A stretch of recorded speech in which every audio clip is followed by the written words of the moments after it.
Na lição 4, falamos sobre as intenções que Deus tem com você, com a sua vida. Por que essas bênçãos não acontecem? Porque existem empecilhos da sua parte que impedem que Deus haja. Vamos ver nesta lição o que podemos fazer para que estes empecilhos sejam removidos e Deus possa derramar as suas bênçãos sobre a sua vida? Como se define o termo pecado? Qual é a definição de pecado?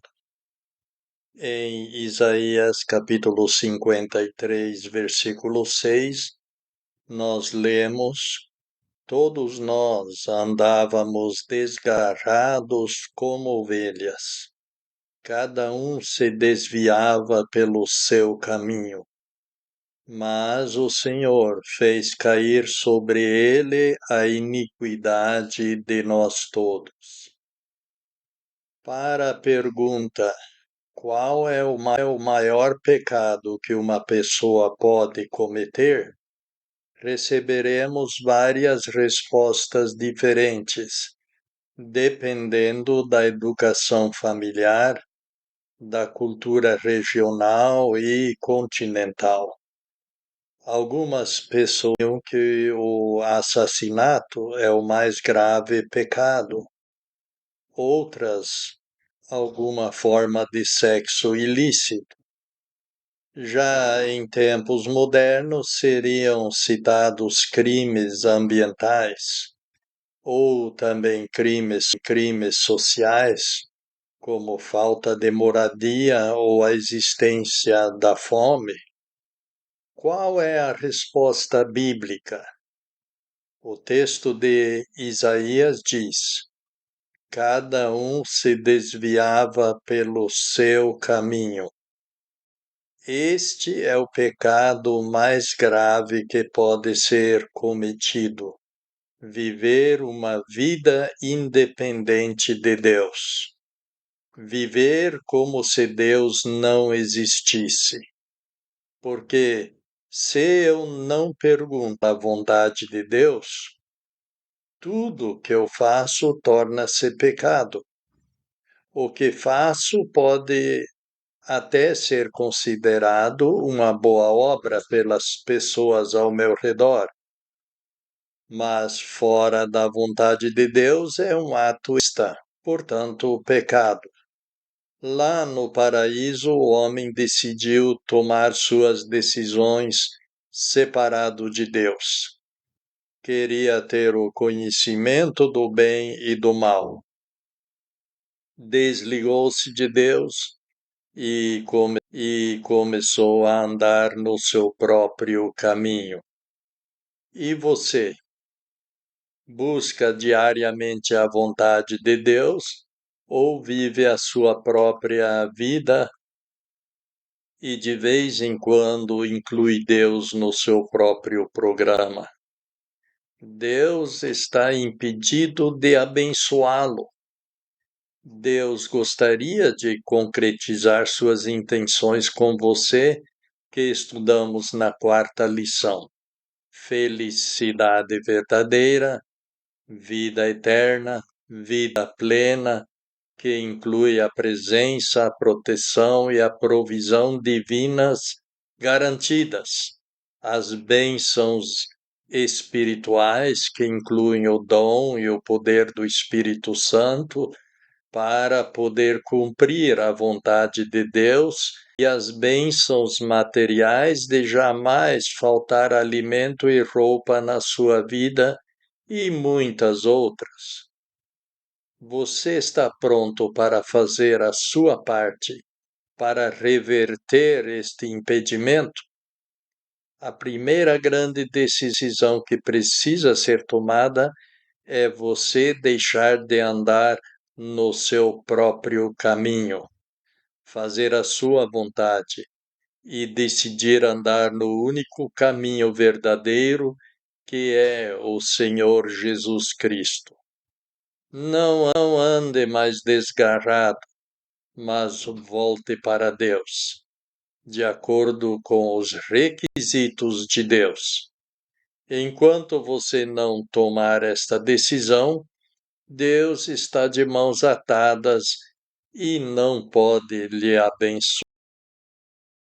Descobrindo que o maior pecado que uma pessoa pode cometer é viver a vida independente de Deus, para muitos já é uma surpresa.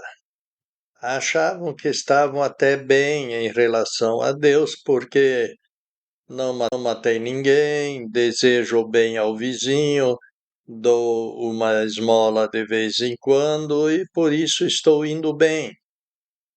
E agora percebeu que está praticando o mais grave pecado que uma pessoa pode cometer. Nova surpresa. Não é somente pecado aquilo que se pratica, o que faz parte do meu ser mais íntimo pode ser a sede do pecado e será julgado por Deus. Somente a intenção já é pecado. E também as intenções, as atitudes e os pensamentos serão julgados no juízo final. Em 1 Coríntios, lemos que, no dia em que Deus julgar as questões ocultas das trevas e manifestará os intentos dos corações. Vários textos demonstram que a atitude é mais importante do que o ato, e a atitude errada anula o ato. Aliás, não somente o anula, mas o transforma em pecado, por ser resultado de egoísmo. Do ponto de vista humano, até que pode ser uma boa obra, mas diante de Deus é pecado. Por exemplo, irar-se contra o irmão. Eu, porém, lhes digo que todo aquele que sem justa causa se enfurecer contra o seu irmão estará sujeito ao julgamento. E quem disser ao seu irmão demente estará sujeito ao sinédrio. E qualquer que lhe disser louco estará sujeito à hiena de fogo, disse o Senhor Jesus Cristo em Mateus 5:22. Cobiçar o corpo do próximo, Mateus 5:28. Eu, porém, lhes digo que qualquer que olhar para uma mulher para cobiçá-la, já adulterou com ela no seu coração. Ou fazer boas obras com a intenção de ser visto, esmolas, orações, jejum, etc. Mateus 6:1.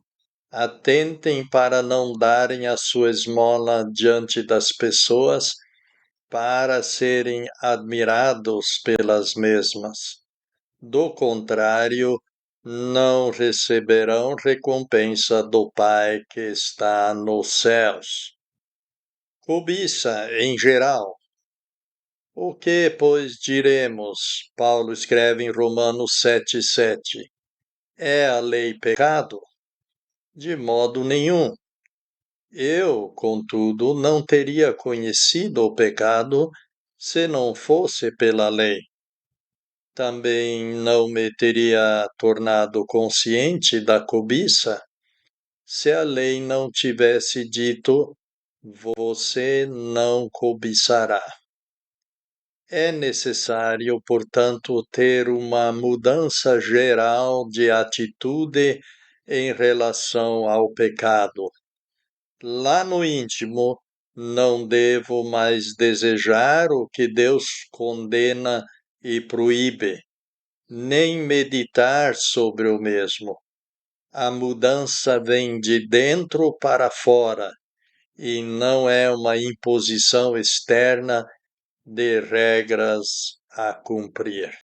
Os pecados visíveis são consequência da falta de sujeição e amor a Deus e das atitudes pessoais erradas. Desligada de Deus, a pessoa agora vive pecando. Todos os seus atos são transgressões da vontade de Deus. Ela pode até procurar fazer o bem, porém, não acontecendo dentro da vontade de Deus, é egoísmo e, portanto, pecado. E por essas razões a Bíblia diz que os praticantes destes atos não entrarão no reino de Deus.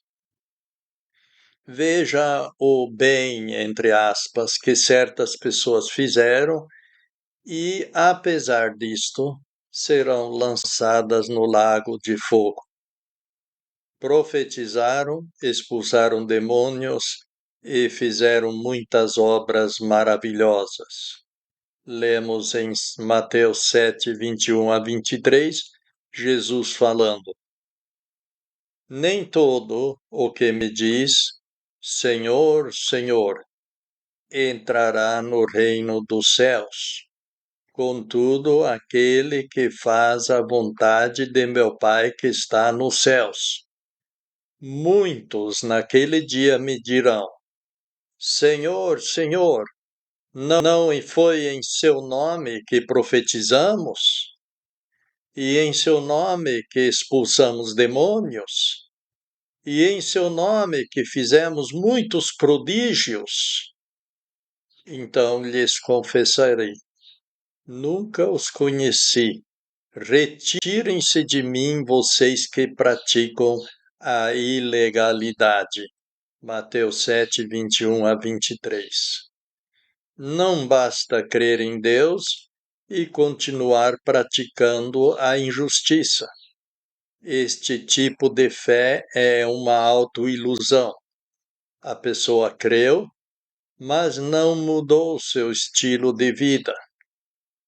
Em 1 Coríntios 6, 9 a 10, o apóstolo Paulo escreve: Ou não sabem que os injustos não herdarão o reino de Deus?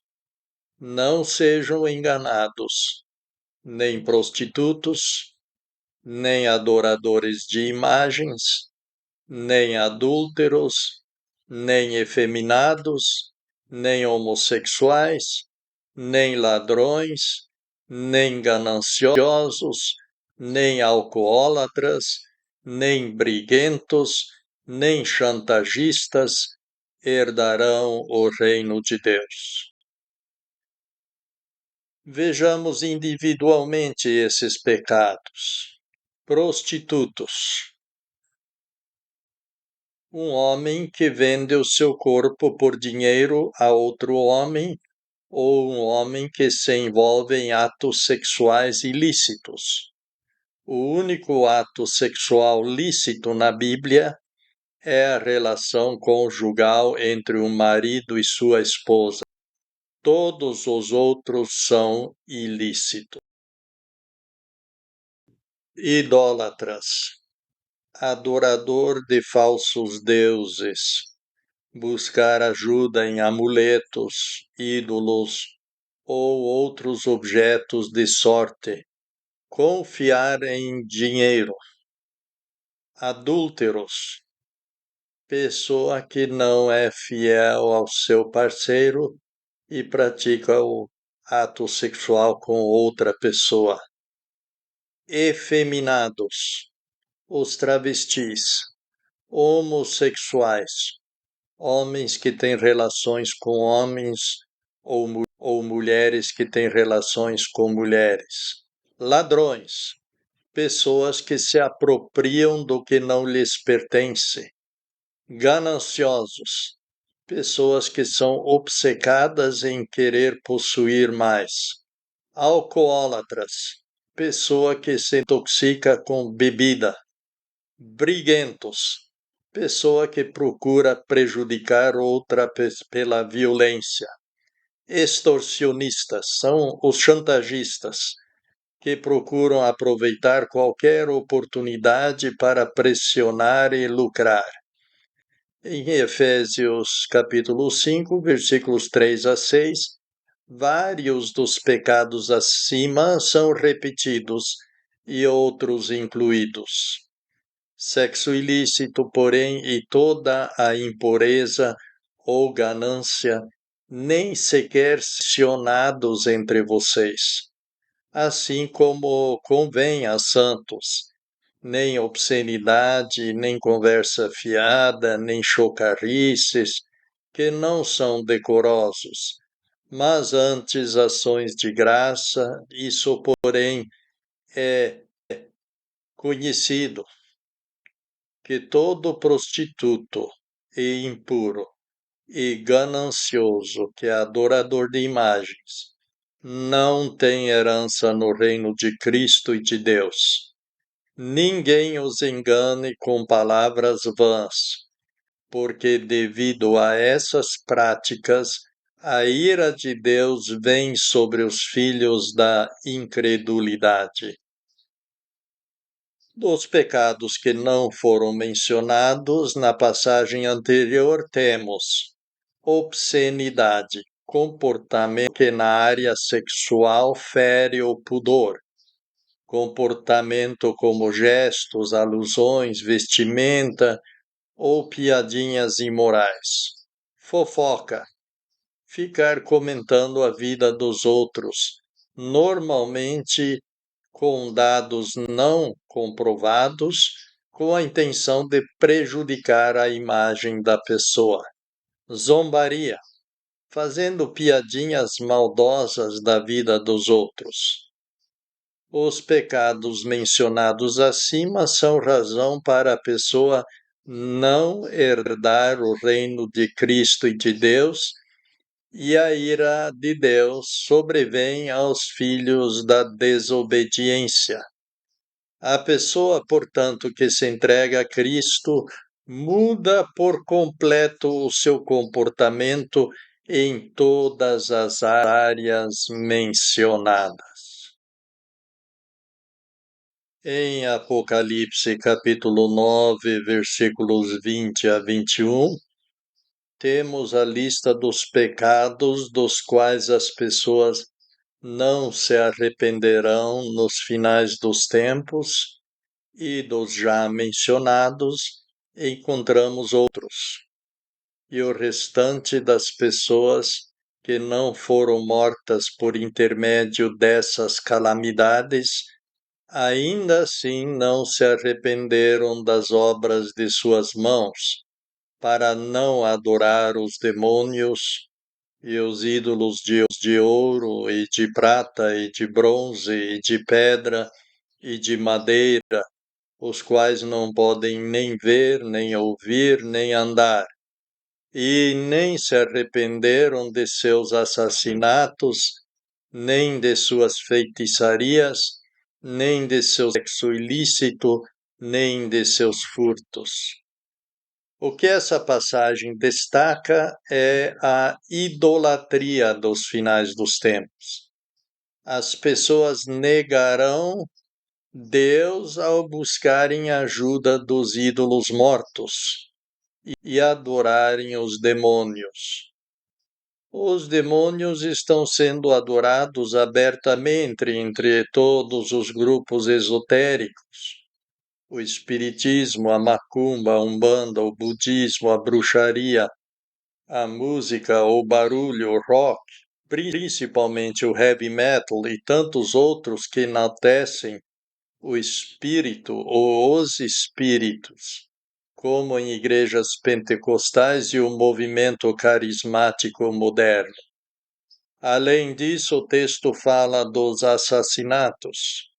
Obviamente, temos muitos assassinatos sendo cometidos regularmente, porém, há também os assassinatos que estão sendo legalizados, entre eles o aborto e a eutanásia. Apesar de proibido no Brasil, segundo o Conselho Mundial de Saúde, praticam-se em torno de 4 milhões de abortos anualmente no Brasil. A Bíblia mostra claramente que a pessoa começa a existir a partir do primeiro dia de sua concepção. Portanto, até o uso da pílula do dia depois já constitui-se em crime de assassinato. Falando dos finais dos tempos, Jesus disse: Irmão, porém, entregará irmão à morte, e pai ao filho. E os filhos se levantarão contra os pais e os levarão à morte. Mateus 10, 21. Cada vez mais países estão legalizando a eutanásia. A profecia está se cumprindo. Os pais matando os seus filhos nascituros e os filhos matando os pais idosos, e tudo isto sem transgredir leis humanas. Ninguém se engane, porque Deus julgará não somente os praticantes destes crimes, mas com mais severidade os próprios legisladores. O texto menciona também a feitiçaria. É de conhecimento geral que as bruxas do passado se abriam para o mundo invisível das trevas através do uso de alucinógenos. A palavra grega usada para feitiçaria é pharmakeia, da qual procede nossa palavra farmácia, que vende drogas. Cada vez mais pessoas fazem uso de drogas e viagens desconhecidas, que nós sabemos serem viagens reais, para o mundo do diabo e seus anjos. Assim tornam-se não somente dependentes do produto químico, mas também das forças espirituais do mal. Para concluir o nosso ponto mais detalhado do estudo até aqui, vejamos ainda Apocalipse 21, 8. Temerosos, porém, e descrentes, e detestáveis, e assassinos, e prostitutos, e feiticeiros, e adoradores de imagens, e todos os mentirosos terão a sua cota no lago que queima com fogo e enxofre, que é a segunda morte. Além dos mencionados acima, temos nesta passagem os temerosos. Temeroso é alguém que não tem coragem de se posicionar, não tem coragem de se posicionar ao lado do Senhor Jesus Cristo, da verdade da palavra de Deus e da justiça de Deus. No momento crítico, se acovarda. Desses falou Jesus, dizendo: porque todo aquele que tiver se envergonhado de mim e das minhas palavras, dele o Filho do Homem se envergonhará quando vier na sua glória, e na do Pai e na dos santos anjos. Lucas 9, 26. O texto também menciona os descrentes, aqueles que não quiseram analisar os dados para chegar à fé no Senhor Jesus Cristo, ou acharam ser mais cômodo viver como se Deus não existisse. Adoradores de imagens. Muitas pessoas se dizem cristãs e buscam ajuda de todo tipo de imagem, indo frontalmente contra a palavra de Deus. Preferem a tradição que lhes foi transmitida pelos pais do que seguir o que Deus claramente fala na sua palavra. Os mentirosos. A Bíblia não tolera nem a mentirinha branca. Creio que se alguém achou que escapou até aqui, neste item com certeza já falhou. Não pense que você pode crer e continuar mentindo. Às vezes a verdade dói, mas é sempre preferível defendê-la. Creio que nesse item, grande parte dos advogados com seus clientes não poderão se explicar diante de Deus. Parece haver advogados, entre aspas, cristãos, que acham poder usar a mentira como legítima arma de defesa do seu cliente. Também eles receberão a punição descrita. Terão a sua cota no lago que queima com fogo e enxofre, que é a segunda morte. A parte mais difícil do corpo a ser controlada é a língua. Antes de a pessoa perceber, já falou. E o que foi falado não é possível ser desfeito. Podemos usar nossas palavras para falar bem dos outros, encorajar, motivar, consolar, corrigir e ajudar de muitas maneiras. Podemos, no entanto, também agir de tantas maneiras a prejudicar o próximo. Por isso a Bíblia tem muito o que dizer sobre o que falar e o que não falar. Não teremos que prestar contas meramente pelos pecados cometidos, mas também por cada palavra inútil que falarmos. Jesus disse: Digo-lhes, porém, que por cada palavra inútil que as pessoas falarem, prestarão contas no dia do julgamento. Obviamente, deve haver uma renovação do vocabulário da pessoa que deseja seguir ao Senhor Jesus Cristo. Efésios 5, 3 a 4, Paulo escreve: sexo ilícito, porém, e toda impureza ou ganância, nem sequer sejam mencionados entre vocês, assim como convém a santos. Nem obscenidade, nem conversa fiada, nem chocarrices, que não são decorosos, mas antes ações de graça.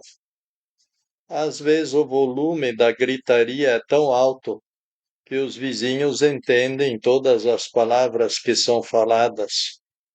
Não deveria ser assim. Em Efésios 4, 30, 32 consta: E não entristeçam o Espírito Santo de Deus, com o qual foram selados até o dia da redenção. Eliminem de vocês toda a amargura, e fúria, e ira, e gritaria, e blasfêmia com toda a malícia. Mas sejam gentis uns com os outros, compassivos, perdoando-se, assim como Deus em Cristo lhes perdoou. Tiago afirma que da mesma fonte não pode sair o doce e o amargo. Da mesma boca procede bênção e maldição. Meus irmãos, não deveria ser assim. Pode a fonte da mesma nascente jorrar o doce e o amargo? Tiago 3, 10 a 11. A pessoa que deseja seguir ao Senhor Jesus Cristo precisa ter um vocabulário doce procedendo dela.